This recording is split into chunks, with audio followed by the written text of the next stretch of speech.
Um casal é encontrado morto dentro do porta-malas do seu carro. Esse cenário desolador gerou muitas perguntas e especulações. O que pode ter levado a esse final tão trágico? E o mais importante, quem está por trás desse ato tão brutal?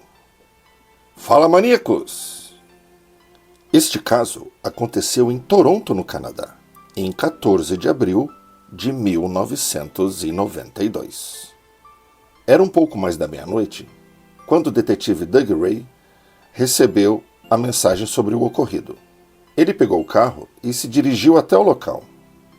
Era um bairro central de classe média alta, um local onde normalmente não tinham esse tipo de ocorrência. Chovia muito nessa hora.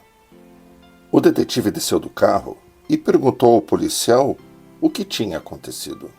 O policial responde 2 vítimas, Ian e Nancy Blackburn.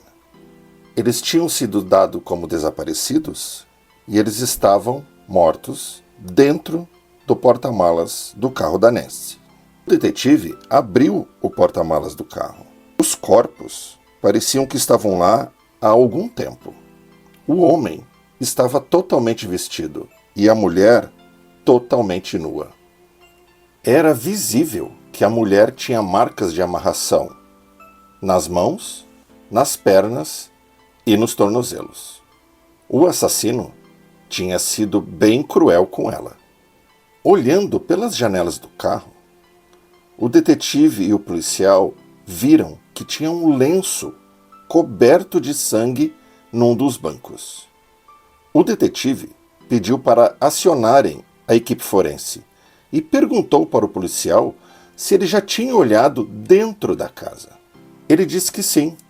Disse que tinha encontrado jornais e revistas acumulados na porta. Ou seja, o casal já não estava presente há alguns dias.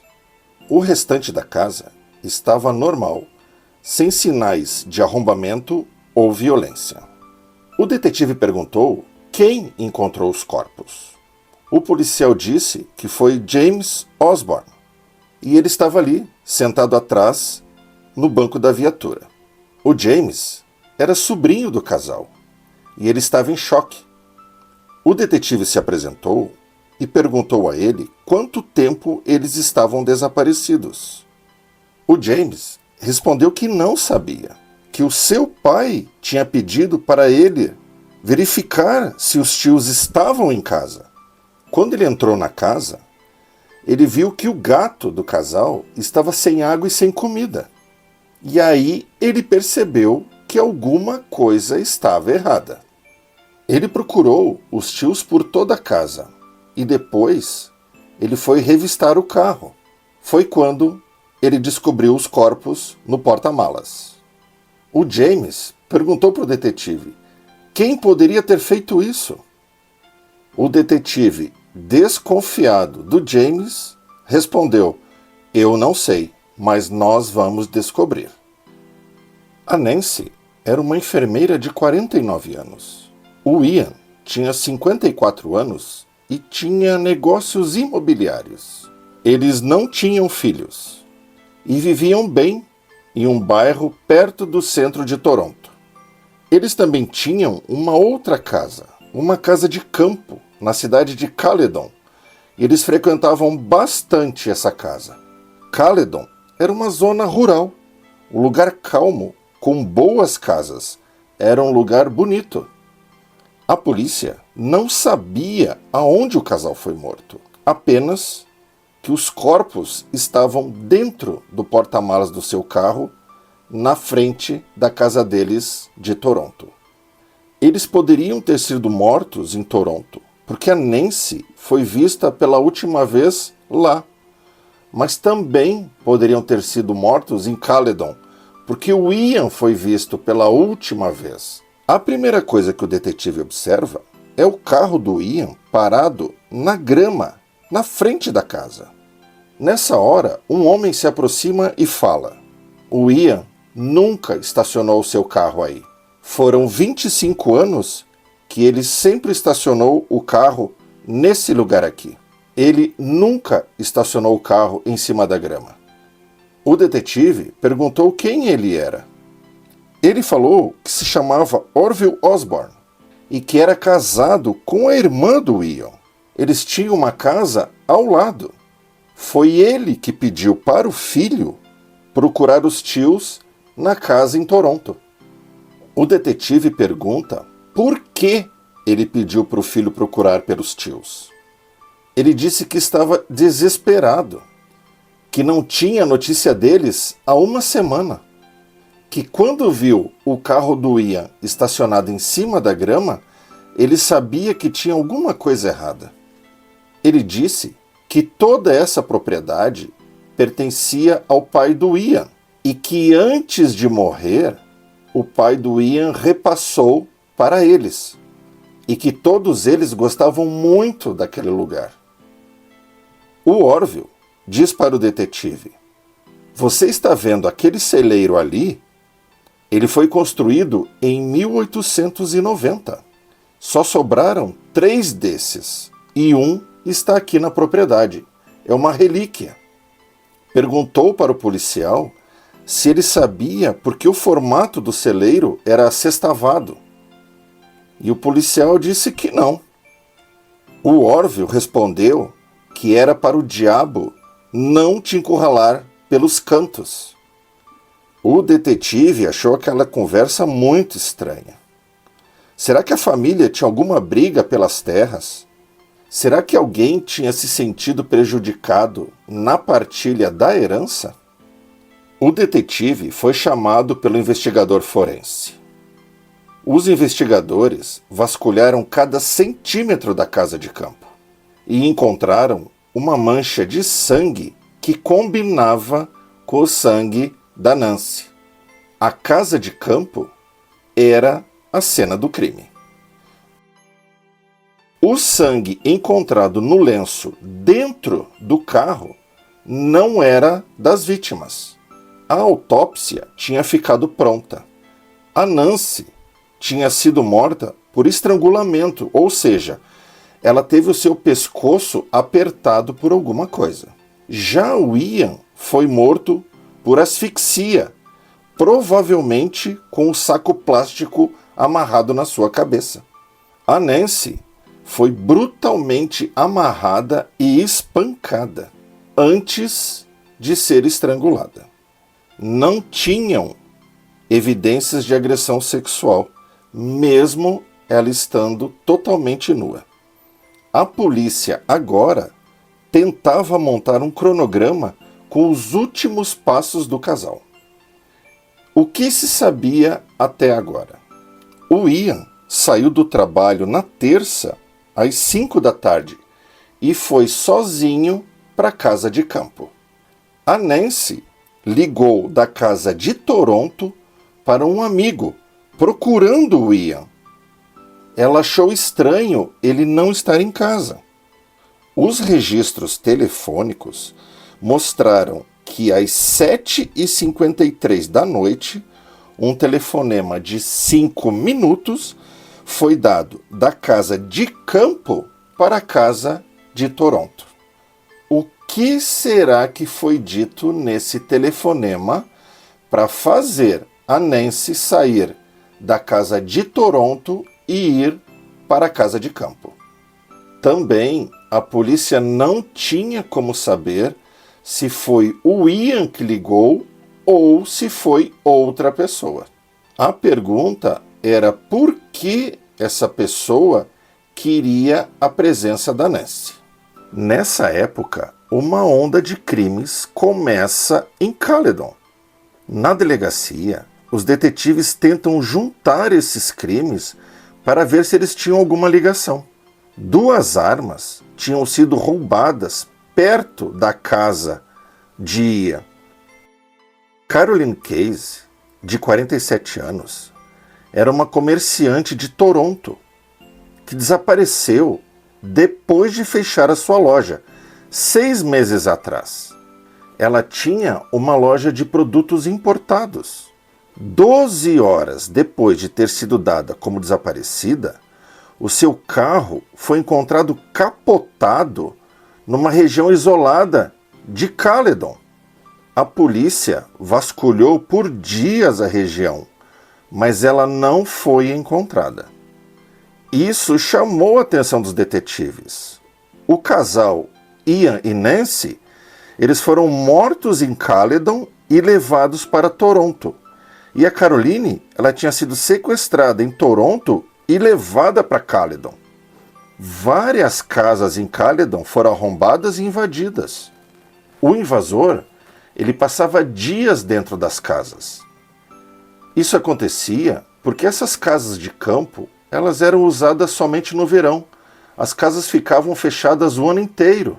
A polícia apelidou esse invasor de eremita.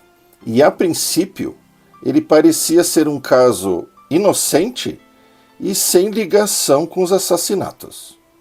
Os detetives iriam se focar agora na família. O policial foi no funeral de Ian e Nancy. Ele sabia que em enterro de pessoas assassinadas sempre existe um clima de desconfiança entre os parentes e amigos. E ele queria ver exatamente a reação das pessoas. Analisando as pessoas no velório, ele viu que realmente todos estavam abalados com a situação. Os familiares não eram mais os principais suspeitos. Os detetives continuavam com a investigação dos arrombamentos e descobriram uma ocorrência diferente perto de Caledon. Eles foram conversar com o proprietário. Ele se chamava Sam e contou que ele estava com a esposa e resolveram passar rápido na casa de campo para ver se estava tudo bem. Como estava frio, a esposa ficou no carro e ele entrou sozinho na casa. Logo que ele entrou na casa, ele viu que o cabo da antena da TV estava correndo pela escada, subindo para o segundo andar e entrando pela porta do quarto. Ele subiu para ver o que estava acontecendo. Ele entrou no quarto e sentiu que o ambiente estava bem quente e disse que tinha um cheiro horrível. Então, ele escuta atrás dele a voz de um homem falando: "Não se mova ou eu vou atirar em você." E ele viu a arma na mão desse homem. Ele desceu as escadas com esse homem. O invasor falou que queria que ele levasse ele para Toronto, que ele tinha feito uma besteira por ali e que ele não queria ser preso, e que ele precisava muito ir para Toronto. Então os dois entraram no carro, ele e a esposa na frente e o invasor no banco de trás. Ele insistiu para o Sam dirigir, porque ele falou que ele não dirigia, e para a mulher ele disse que estava pegando apenas uma carona. É lógico que a mulher percebeu o que estava acontecendo. Quando eles chegaram em Toronto, num cruzamento bem movimentado, o Sam parou o carro e falou: "Ou você me mata agora, ou dá o fora aqui do meu carro." Disse que o invasor pegou o dinheiro deles, desceu do carro e sumiu no meio da multidão. O detetive pensou: será que esse invasor não pode ter matado o casal? O policial perguntou para o Sam se ele poderia fazer um retrato falado do suspeito, e o Sam disse que sim, com certeza. O detetive recebeu uma ligação dos investigadores. Eles tinham encontrado um lixo muito estranho num campo perto da casa de campo do Ian e da Nancy. Tinham uns embrulhos estranhos no chão, uns pacotes feitos com jornal. O policial foi pegar, mas foi alertado para tomar cuidado. E ele pergunta por quê? Porque eram fezes empacotadas. Também tinham várias garrafas com urina dentro. Isso era totalmente incomum. Tinham também folhas de papel com listas e mais listas de itens militares. Listas com nomes de armas, listas com nomes de tanques de guerra, lista com nome de navios, lista com nome de aviões, lista com nome de canhões. Era tudo muito estranho e obscuro. Parecia tipo um daqueles jogos de guerra. A polícia fez um retrato falado do eremita. Agora, eles tinham um esboço de como ele se parecia. A polícia conseguiu algumas impressões digitais na casa do Sam. Eles compararam no banco de dados e o resultado foi negativo. O suspeito não tinha cadastro. O detetive, frustrado, jogou os papéis longe. Como isso é possível? Como esse suspeito não tem nenhum cadastro no Banco Nacional? A polícia acreditava que o eremita era o assassino do Ian e da Nancy, mas eles não tinham a menor ideia de quem ele era. Os detetives fizeram uma coletiva de imprensa mostrando tudo o que eles tinham sobre o eremita.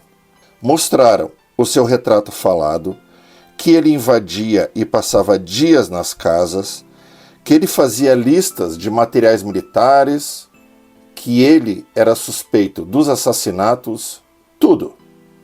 E pediram que se alguém conhecesse ele, que ligasse para a polícia.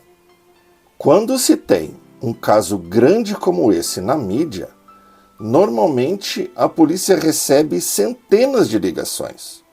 Mas nesse caso foi diferente. Depois de dias, a polícia recebeu somente uma ligação. Havia uma mulher em Orangeville, que fica a 30 minutos de Toronto, dizendo que tinha informações. Os detetives foram falar com ela. O detetive se apresentou e falou para ela: "Você ligou para a delegacia e disse que sabia quem era o eremita." Ela, na hora, disse: "Sim, é o David Snow." O David tinha um negócio com o marido dela. E em outubro, ele desapareceu e deixou várias dívidas para o marido dela pagar.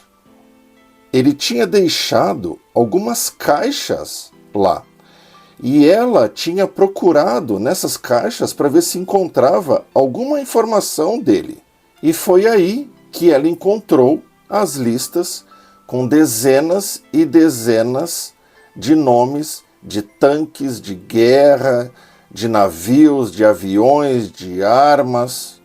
E ela disse que a caligrafia era a mesma da lista que tinha aparecido na televisão.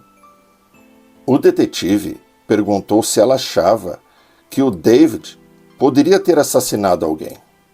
E ela disse que sim, que ele era assustador. O detetive ficou pensando se era um tipo de implicância que ela tinha com um amigo do marido e foi conversar com o marido. O marido disse que o David era uma boa pessoa, que ele era estranho, mas ele era incompreendido e que ele não mataria ninguém e que ele não era violento. O detetive perguntou se eles eram próximos e ele disse que sim, que eles tinham negócios juntos, mas que ele tinha sumido e deveria estar escondido por aí em algum lugar, mas que eles não se viam há alguns meses e que ele deveria estar andando por aí, já que ele não dirigia.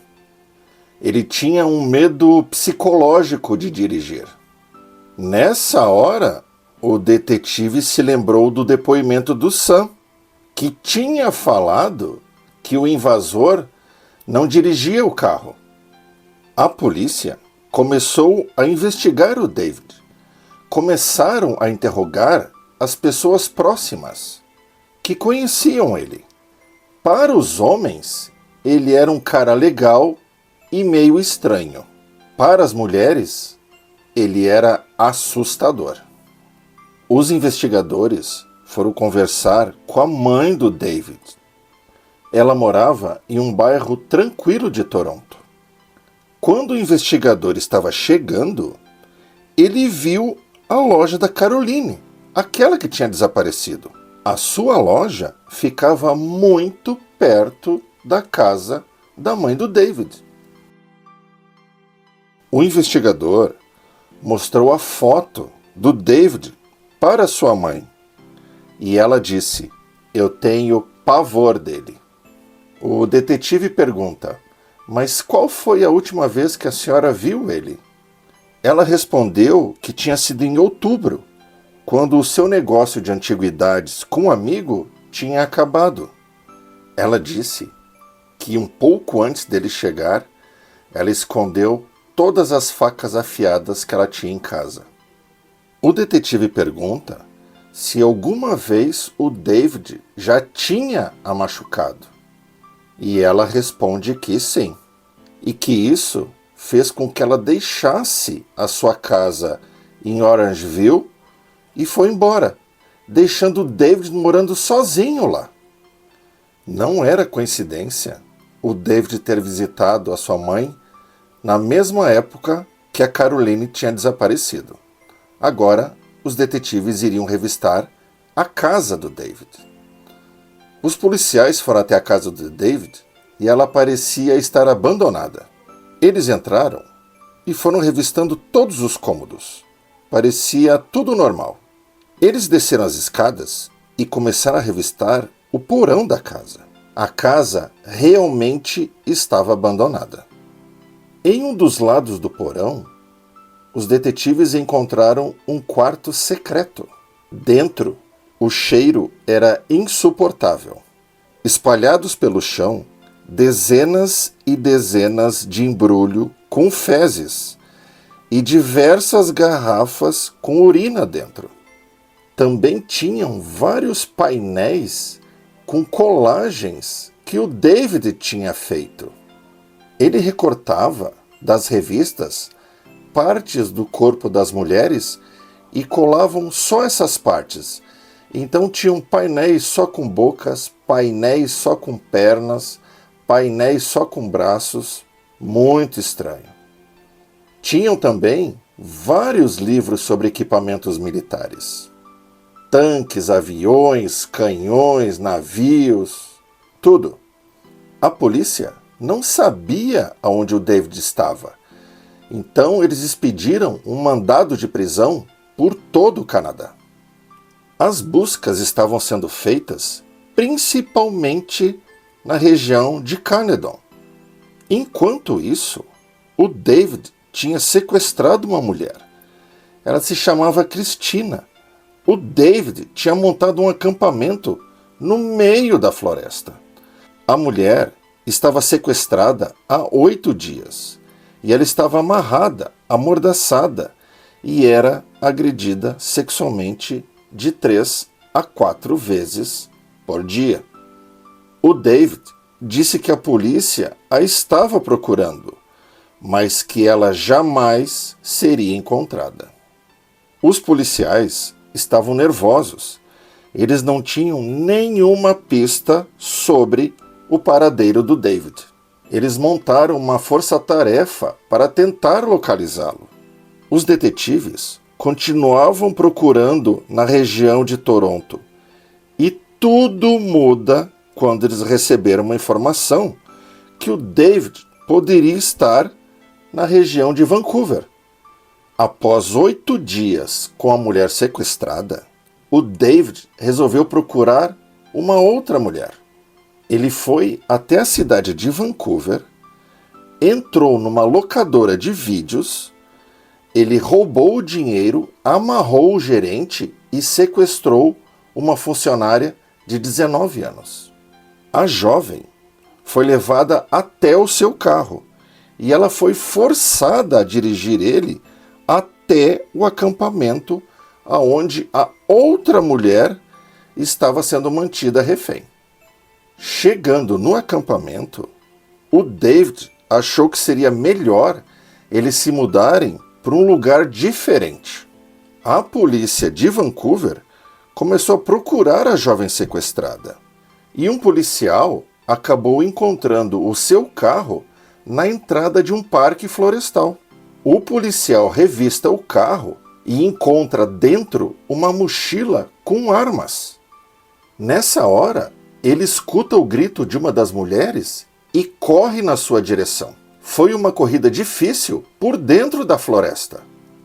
Ele correu por entre as árvores e acabou encontrando a jovem sequestrada amarrada numa árvore. Ele tira a mordaça da sua boca e ela fala que tem uma outra mulher amarrada mais na frente. O policial corre e encontra a mulher imóvel, mas ela ainda está viva. Ali só estavam as duas mulheres. O David já tinha desaparecido. A polícia de Toronto descobriu que era o David porque os investigadores de Vancouver analisaram os registros das armas encontradas. E a numeração eram das armas que tinham sido roubadas naquela casa perto da casa de campo do Ian e da Nancy. A polícia agora faria a maior caça a um homem na história do Canadá. Era uma floresta imensa. Tinha um helicóptero sobrevoando. Todos, absolutamente todos os veículos eram parados e revistados. Todos os acessos ao parque estavam bloqueados. Enquanto isso, a Cristina e a outra jovem foram levadas para o hospital. A Cristina contou que durante os 8 dias ela permaneceu amarrada. Ela só tinha sido solta quando o sequestrador trouxe a outra mulher. Ela contou as coisas horríveis que esse homem tinha feito com ela. E ela tinha certeza que esse homem iria a matar, porque ele disse que ele já estava cansado dela, que ele não tinha mais interesse nela. Ela se sentia um brinquedo nas mãos dele.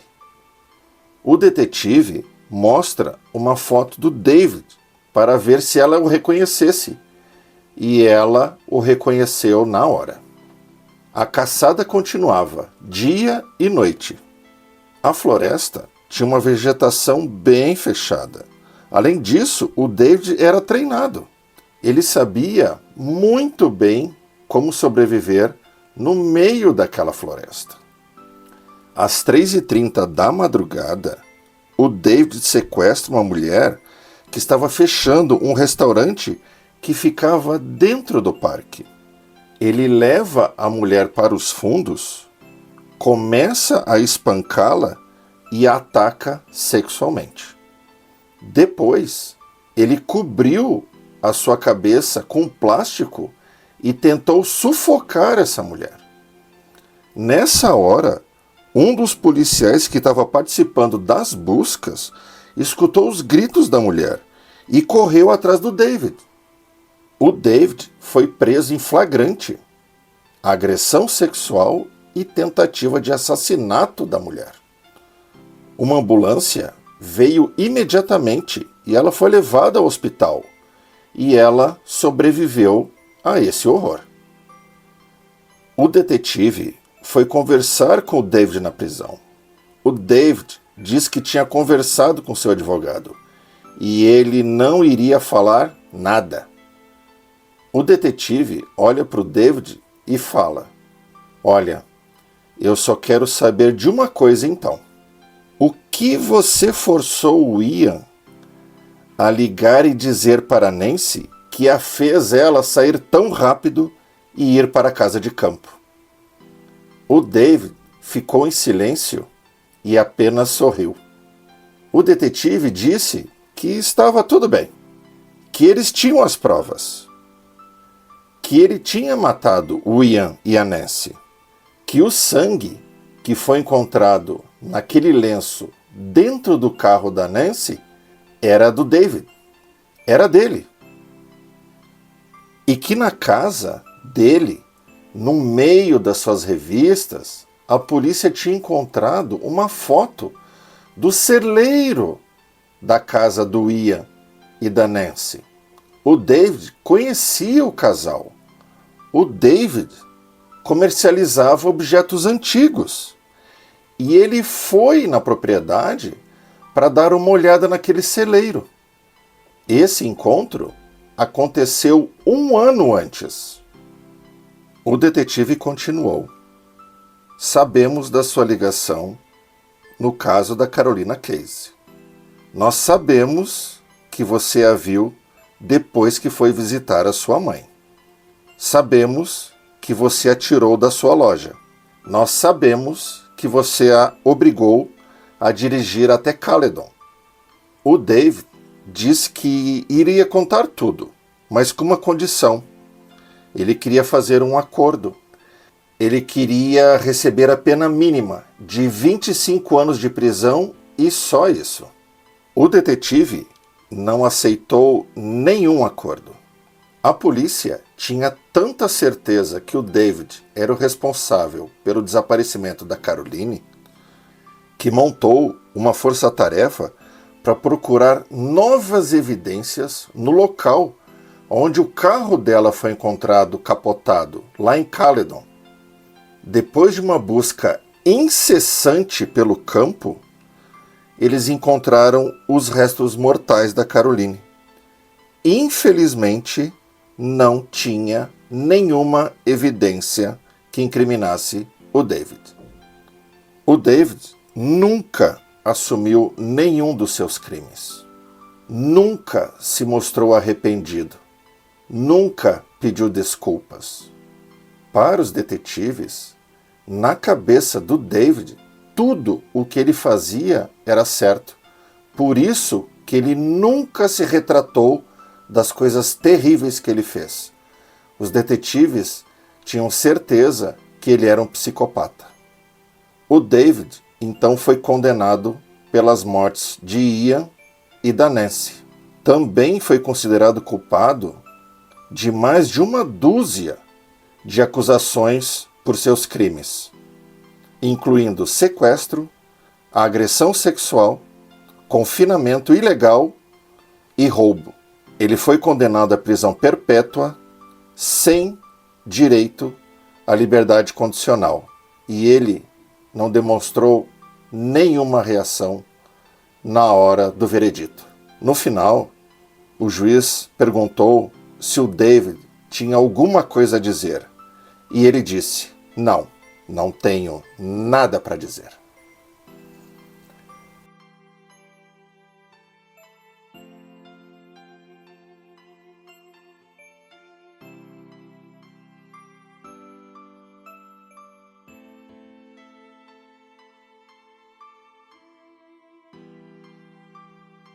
Se você gostou do vídeo, por favor, curta, compartilhe, comente e se inscreva no canal.